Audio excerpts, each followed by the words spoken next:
नमस्कार मित्रांनो, स्वागत आहे तुमचं या डेटाच्या अनालिसिस व्हिडिओमध्ये. मित्रांनो, आपण काल पाहिलं एक्सपायरीसाठीचा जो व्ह्यू दिला होता तो साइडवेज टू पॉझिटिव्ह दिला होता मित्रांनो, आणि डेटा तशा प्रकारे जनरेट झाला होता. कालच्या व्हिडिओमध्ये तुम्हाला कम्प्लीट लॉजिक मी त्या ठिकाणी देण्याचा प्रयत्न केला आणि परफेक्ट अनालिसिस त्या ठिकाणी आपलं ठरलेलं आहे की डेटा जो आहे तो साइडवेज टू पॉझिटिव्ह आहे. त्याचं रिझन पण मी तुम्हाला कालच्या व्हिडिओमध्ये सांगितलं. नसेल पाहिला व्हिडिओ तर तुम्ही बघा, तुमच्या लक्षात येईल. तर मित्रांनो, आज होती एक्सपायरी आणि एक्सपायरीला कसा डेटा जनरेट झालाय तो आपल्याला बघायचा आहे. तर मित्रांनो, पोझिशन जे आहेत ते एक्सपायरीला कमी होत असतात. तुम्ही बघू शकाल की ऑलमोस्ट 50% पोझिशन त्या ठिकाणी कमी होताना दिसतात, राईट. तर ह्या पोझिशन ज्या कमी होतात ना, तर त्याचा इम्पॅक्ट नेक्स्ट डे किंवा पुढचा याच्यासाठी कसा असतो आणि ट्रेंड आयडेंटिफाय करताना तर कशा पद्धतीने हे राहू शकतो. तर आता ज्यावेळी 30 लाखाच्या पोझिशन्स होत्या त्यावेळी 15 लाखाचा डेटा त्या ठिकाणी, 30 लाखाच्या पोझिशन्स होत्या त्यावेळी 5,90,000चा डेटा त्या ठिकाणी पॉझिटिव्ह होता रिटेलर साईडने. पण आता ऑलमोस्ट तेवढाच डेटा असताना पोझिशन मात्र अर्ध्या झालेल्या आहेत. ठीक आहे.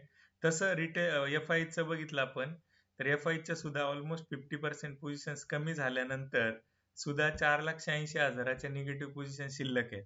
म्हणजे त्यांनी मध्ये जे आहेत ना ते शॉर्ट्स तसेच ठेवून गेलेले आहेत आणि नेट टू नेट 2,77,000च्या पोझिशन्स शॉर्ट साईडला कॅरी आहेत.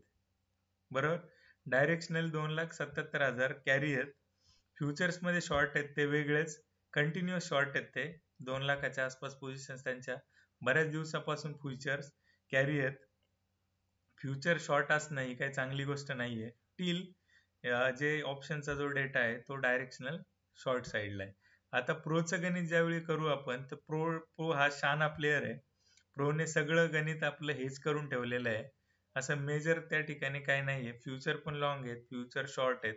त्याच्या बदल्यात बरेचसे कॉल पुट शॉर्ट आणि लॉंग करून त्यांनी एकदम सेट केलेलं आहे की तुम्ही मेजर डायरेक्शनला जा कुठे की आम्ही तुमच्या त्या हिशोबाने आलोच म्हणून समजा. ठीक आहे. तर अजून ट्रम्पची काय नाटक पुढे येणार आहे, ट्रम्प अजून भारताला काही घाबरवायचा प्लॅन करतोय का, तर बघणं इम्पॉर्टंट आहे. एफ आयज हे मोस्ट ऑफ अमेरिकनच आहेत, तर त्या हिशोबाने आपल्याला हा डेटा अजून तरी निगेटिव्हच आहे. म्हणजे ओव्हरऑल डायरेक्शन जी आहे ती लॉंगर टाइम फ्रेम मध्ये पॉझिटिव्ह झालेली नाहीये मित्रांनो. मार्केट डामाडोल आहे, थोडे प्लस मायनस इकडे तिकडे होणार आहे. अजूनही बऱ्यापैकी जे आहे ती डायरेक्शन क्लिअर झालेली नाही आणि ती मेजर निगेटिव्ह साईडला आहे अजून तरी. तर मित्रांनो, आय होप हे व्हिडिओ तुम्हाला इन्फॉर्मेटिव्ह होत असतील. हा डेटा ऍक्च्युली आपण 10 तारखेच्या मार्केटसाठी अनालाइज करतोय. तर हा मार्केटचा डेटा आहे तो 10 तारखेसाठी आहे. तर मित्रांनो, डायरेक्शन निगेटिव्ह आहे. त्या हिशोबाने कसं ट्रेड करायचं, काय ट्रेड प्लॅन असला पाहिजे ते जाणून घेण्यासाठी तुम्हाला सबस्क्राईब करावं लागेल. मित्रांपर्यंत पोहोचवला नसेल तर हा व्हिडिओ तुम्हाला पोहोचवावा लागेल. चार्टवर तुम्हाला मार्केट कसं दिसतंय ते बघूया. ठीक आहे. तर मी तुम्हाला एक्सपायरीचं गणित सांगितलं होतं. मागची जी एक्सपायरी होती ती साधारण 2 तारखेला होती आणि 2 तारखेच्या एक्सपायरी नंतरून मार्केट परफेक्टली एका सेंटर पॉइंटला क्लोज होण्यासाठीचा प्रयत्न त्या ठिकाणी करत असतं. ठीक आहे. तर मागची जी एक्सपायरी होती ती केव्हा होती आणि कशा हिशोबाने होतं, ती 2 तारखेला होती. तर 2 तारखेचं मार्केट तुम्ही बघा. 2 तारखेला मार्केट कुठं होतं, ठीक आहे, साधारण इथे होतं. ह्याचा लोअर एंड इथे होता, हायर एंड इथे होता आणि नेट टू नेट त्या लेवलला क्लोज होण्याचा प्रयत्न केला. आज जरी मार्केट पॉझिटिव्ह असलं तरी ही मोठ्या प्लेयरसाठी एक शॉर्टिंगची ऑपॉर्च्युनिटी असू शकते.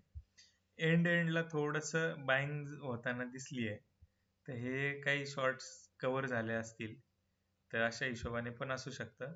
ओव्हरऑल डायरेक्शन निगेटिव्ह आहे, त्या हिशोबाने प्लॅन करा मित्रांनो. ठीक आहे. तर आजच्या व्हिडिओमध्ये एवढंच. आपण जे शेअर्स दिले होते ते पण कसे रॉकेट झालेले आहेत तुम्ही बघू शकाल. डॉक्टर रेड्डीचा शेअर 1220-30 रुपयाच्या आसपास आपण आयडेंटिफाय केला होता, तो ऑलमोस्ट 1300च्या आसपास आहे. फर्स्ट क्राय 357ला आपण हे केला होता, तो आता 430-35 जाऊन आला मित्रांनो. तर एवढं मॅजिक कसं होतं, काय लॉजिक आहे त्याच्या पाठी, ते शिकण्यासाठी तुम्हाला चॅनलवर राहावं लागेल. काही डिटेल्स मी ऍड करतोय, त्या हिशोबाने तुम्हाला फॉलो करायला लागेल. टाटा स्टीलचा 158 पासून हे केलाय आपण, लेट झालो त्याच्यामध्ये. गॉड फ्राय फिलिप 10,000च्या लेवल पासून तो 11,000पर्यंत आलेला आहे. पण ह्याच्यात बरेचसे फ्लक्च्युएशन झालेत आणि लॉंग टर्मचं ही निशाणी आहे की ज्यावेळी मल्टीबॅगरची तयारी असते त्यावेळी त्याच्यातून आउट केलं जातं शेअर्सला.